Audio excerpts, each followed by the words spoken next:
उल्हासनगर 2 हद्दीतील inline police station अंतर्गत कल्यास colony परिसरात संध्याकाळी 8 वाजताच्या सुमाराची ही घटना आहे. यात एकूण 6 ते 8 आरोपित यांनी पूर्ववय उमनस्यातून गोळीबाराची घटना जी आहे ती घडलेली आहे.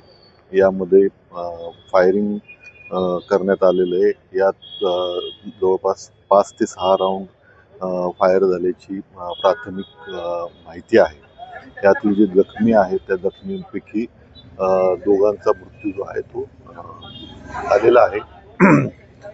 सेंट्रल हॉस्पिटलमध्ये त्यांचा उपचार घेत असताना मृत्यू झालेला आहे. घटनास्थळी जवळपास आम्ही 4 तपास पथकं तैनात केलेली आहेत. ज्या आरोपींची माहिती आम्हाला मिळाली होती, नावं निष्पन्न झाली होती, त्यांना शोधण्यासाठी आमची 4 तपास पथकं जी आहेत ती रवाना झालेली आहे आणि पुढील कायदेशीर कारवाई जी आहे ते इनलाईन पोलीस स्टेशन अंतर्गत तपास पथक जे आहे ते करत आहे.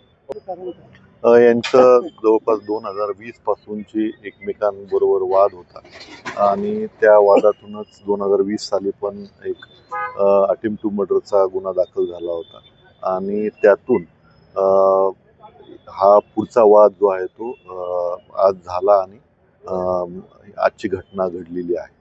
मृतक जे आहेत ते दोघं भाऊ आहेत का सर? दोन्ही बंधू असल्याचं समजतंय आणि त्याबद्दल अधिक माहिती आम्ही घेत आहोत.